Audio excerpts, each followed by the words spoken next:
first of all, Alpha Omega, I know that like a lot of you already know what is Alpha Omega. I'm not going to spend too much time to explain what it is. Obviously, like it's going to help to improve the security of open source software. And so there's like actually two ways of like two kind of battlefront of Alpha Omega project.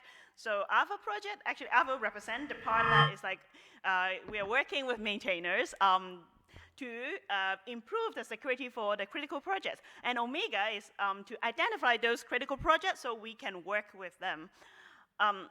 So I feel very lucky and honored that the Python Software Foundation is one of those projects that is working together with Alpha Omega project, also together with these a lot of awesome projects here, so including Rust Foundation, Eclipse Foundation, and many, many others. So yay!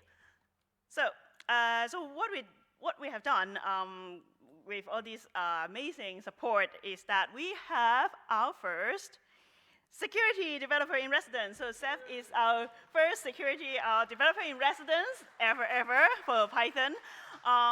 So it's actually very important because I will tell you why Python, the ecosystem really needs some improvement. But Seth is here now, that is working with us. That is, he's going to improve the security of Python for the Python packaging, which is a very important aspect of it. And also, generally, the Python ecosystem. So I would let him talk about his work. Thanks, Cheuk, for the introduction. Hello, everyone. I'm here to give you all some perspective into the work that I and many others have been doing to make the Python community more secure.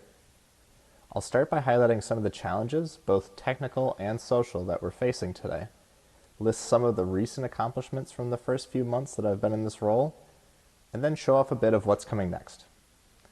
Finally, after hopefully filling you with energy and determination, I'll pass it back to Cheuk for things that you can do individually to help keep the Python ecosystem safe. So we'll start generally talking about some challenges with just open source in general. Many of these won't feel new to some of you, but being an open source maintainer myself, I feel this one in particular personally. Almost all of the people that are contributing to open source are volunteering their time. So this means that proposals should require as little volunteer time as possible. The best proposals will actually make life easier for volunteers, like automating processes or fixing problems in a systematic way. Of course, there aren't magic solutions to every problem, and sometimes we'll need to ask for something from many different participants in open source, like enabling two-factor authentication. Another challenge is that open source is many things. Open source ranges from toy projects that answer the question of what if, to projects that are supporting a substantial percentage of internet traffic. Projects can range in size from one lone contributor in Nebraska to thousands across the globe. Open source projects are often decentralized, and incentive structures are different for every contributor. These conditions make it difficult to change behavior on a meaningful scale without mandates, which present their own set of challenges. And finally, there's just a lot of open source happening out there. Over 400,000 projects on PyPI, and there are over 100 million GitHub repositories. You may have heard the phrase long tail before. This means something like there are a bunch of projects that are very popular, but for every project that you've heard of, there are thousands of other projects that are less well known. And those projects matter from a security perspective too, because every project that is now popular started this way, and projects that aren't popular or have as many contributors doesn't mean that they aren't important to secure. These numbers mean that unless you're focusing on a smaller set of projects, having an impact on this scale requires thinking about automation and systematic solutions. There's just not enough human beings around doing this work to be able to secure these projects manually. So what about some challenges for securing Python in particular? Firstly, Python is the glue language. Every programming language that's listed on that slide either has a direct integration with Python or there are projects using Python in conjunction with that language. So this is a great thing from a language perspective, and it's definitely helped Python explode in popularity. but this imposes additional challenges for security. When thinking about securing Python, you have to think about all of these other languages and their packaging ecosystems and standards too. Python packaging in itself has its own very diverse ecosystem of tools and standards. Packaging is at the heart of supply chain security, so not having a centralized toolset for packaging means that there are additional hurdles to get a similarly secure experience across all potential users.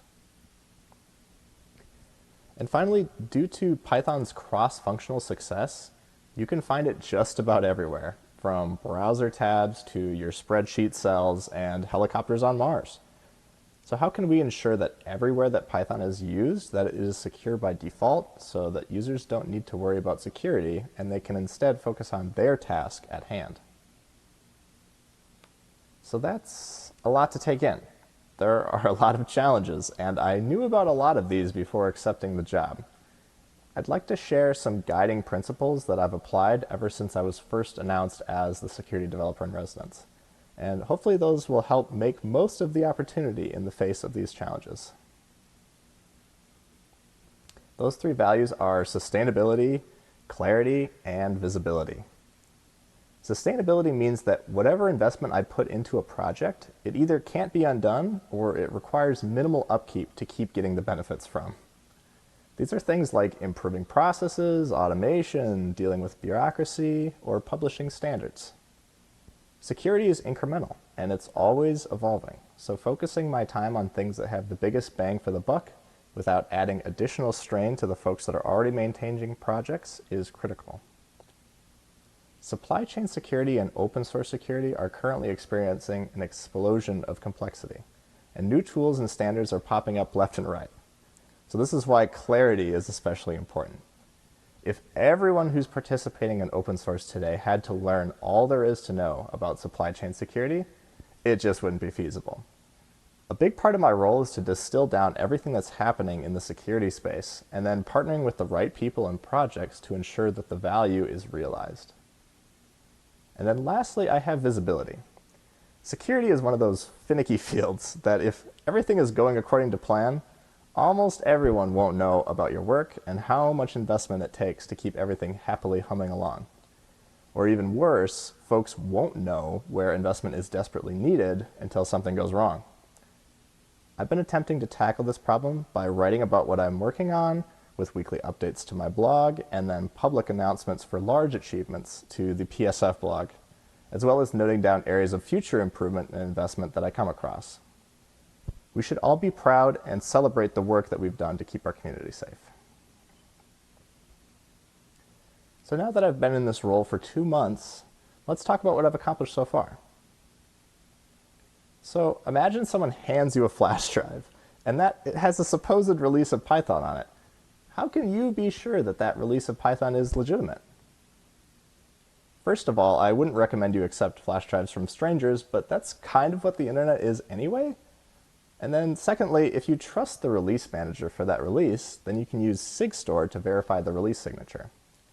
This means that even if python.org infrastructure was compromised, as long as you trust the signer of the artifact, it should be easy sailing. Now, I didn't set up the SigStore signing of Python artifacts. That was done back in Python 3.11 by Dustin Ingram and William Woodruff, but I did audit all of the signatures and worked with release managers to fix discrepancies that I found.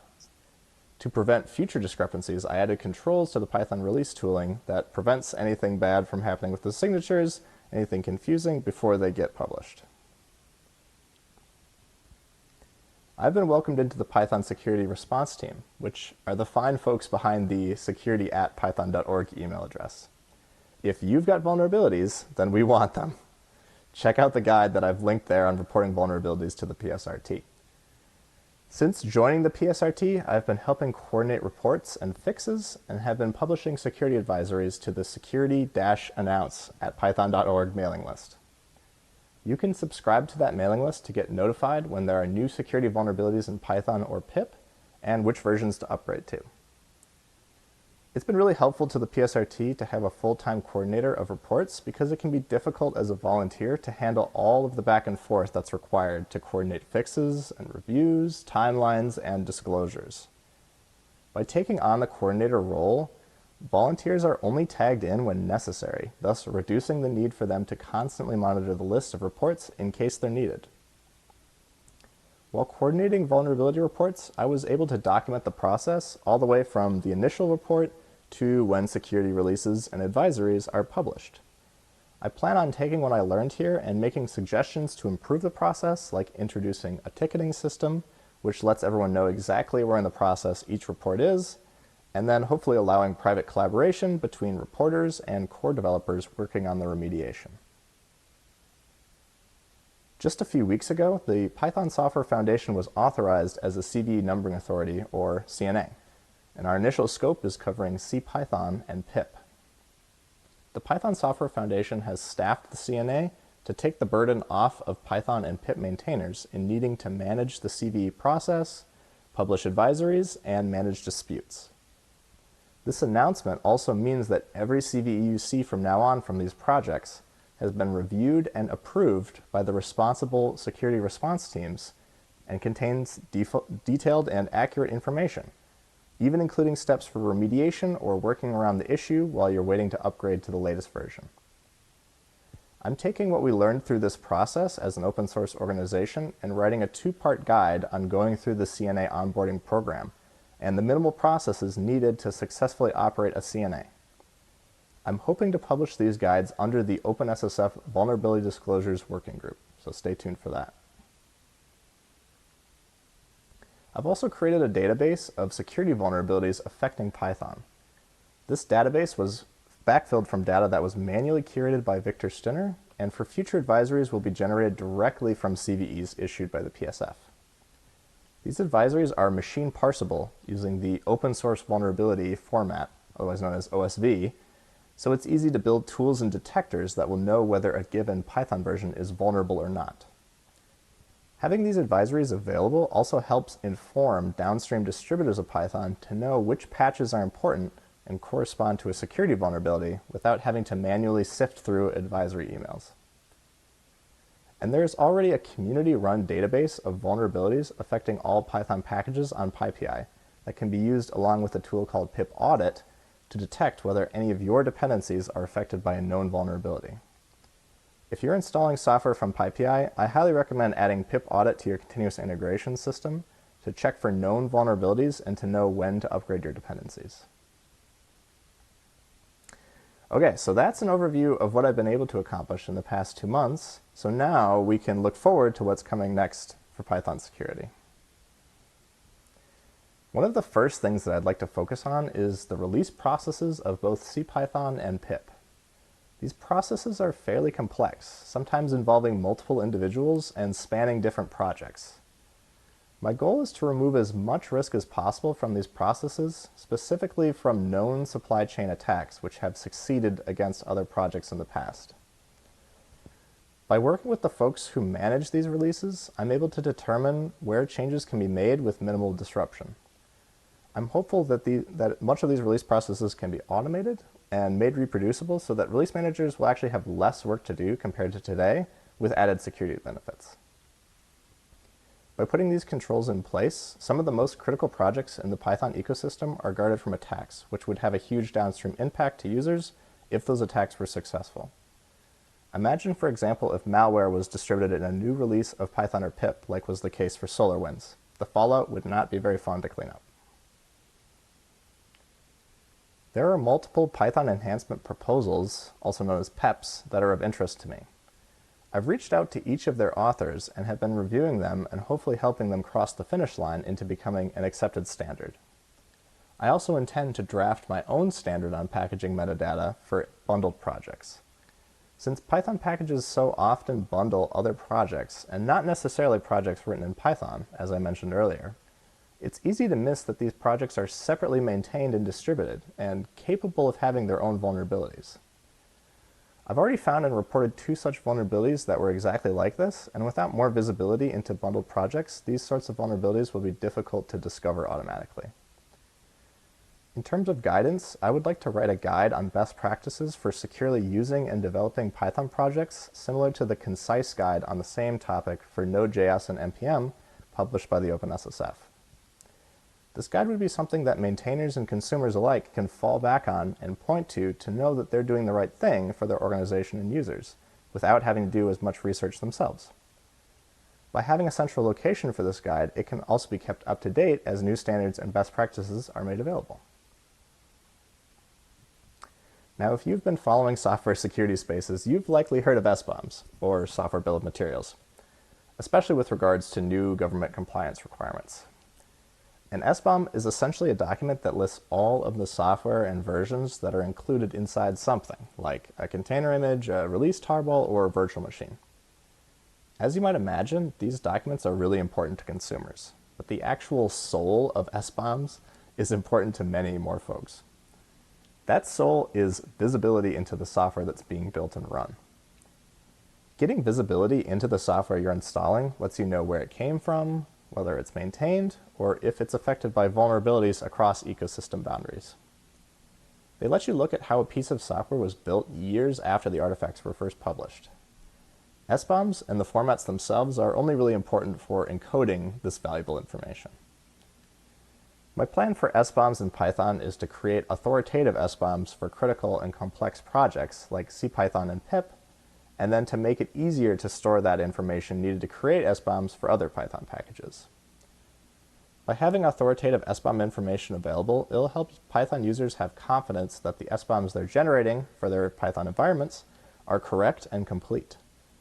SBOM formats are also widely used in vulnerability scanning and management tooling, which means that Python users will get the full value from other tools in the security ecosystem and to know when they need to upgrade their dependencies when vulnerabilities are found. And now I saved some of the best for last. This project is being led by Mike Fiedler, and I'm so excited about this one. This project would provide a programmatic API for submitting reports of malware to PyPI maintainers, instead of needing to use email. I've only heard great things about PyPI's malware response team, and this addition will just be some icing on the cake. There's so much potential in this project. I can imagine that some of the time that after this has been rolled out and we've gained some more confidence in the system, being able to reduce the manual burden of PyPI maintainers and vastly reduce the impact of malware on PyPI thanks to our scanning partners. There are some exciting times ahead here. And that's all I have for you today. Thank you for listening, and I hope that all of this has inspired you to get involved in the future of Python security. With that, I'll hand it back to Cheuk.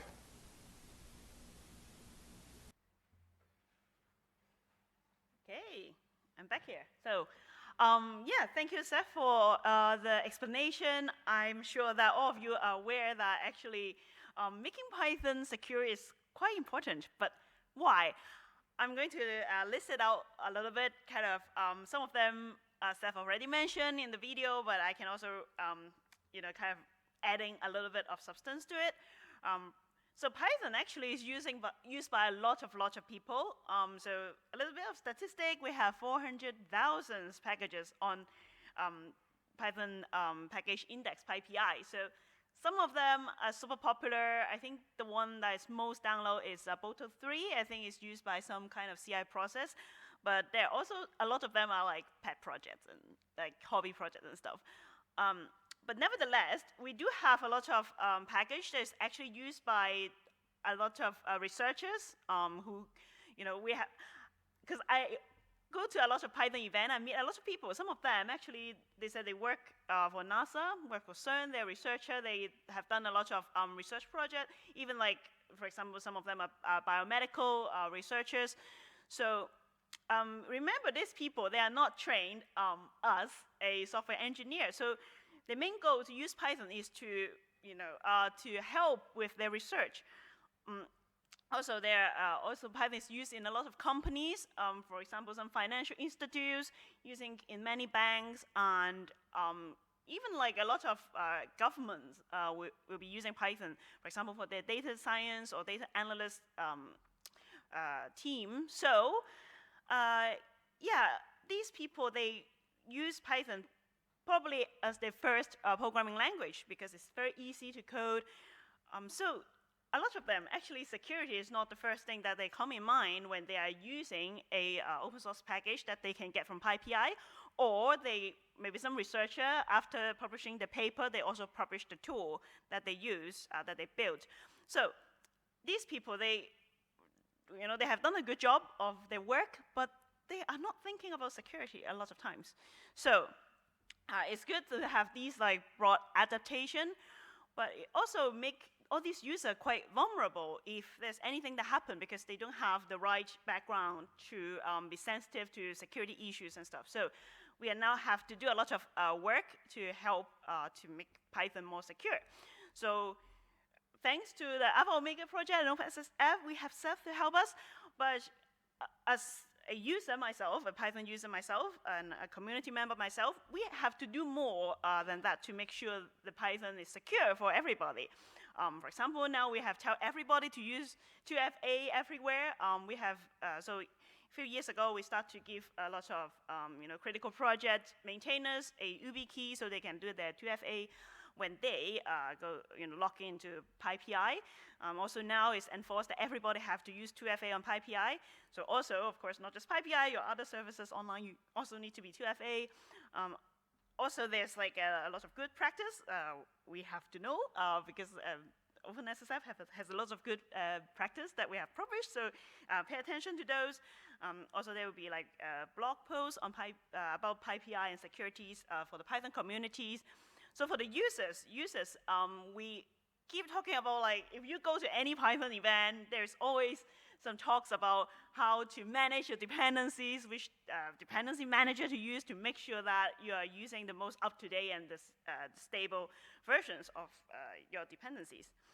Also subscribe to the advisory email, so I'm also subscribed, so sometimes you see that, oh, there's actually, things do happen, use pip audit that Seth already told you about.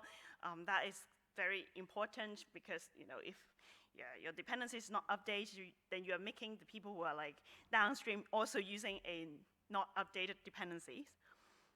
Also educate the community. I go to a lot of Python events, so we have to draw more awareness during those events. For example, having security-related talks, more of those talks. I do remember one of the talks that I really like is pip install malware. So it's okay, actually it's talking about not to pip install malware. Or have some kind of security-focused events like the summit, and then, of course, promote the best practices, and also amplify the security alert. Sometimes just a little share on the social media can help, can reach further. So last, we also have a new role that have been filled regarding security. We now have Mike to help us. So Mike is a PyPI safety and security engineer. So his work will be mainly about the Python package index PyPI itself. So thank you so much for Amazon Web Service, AWS, to support this role. And so yeah, now we can support the maintainers that upload their packages on PyPI, and also we can shorten the response time, because that's the most important thing, is to react quickly when there's a vulnerability that got found and got patched. So they will be working together very closely, and hopefully Python will be even safer than now. So thank you so much. Thank you.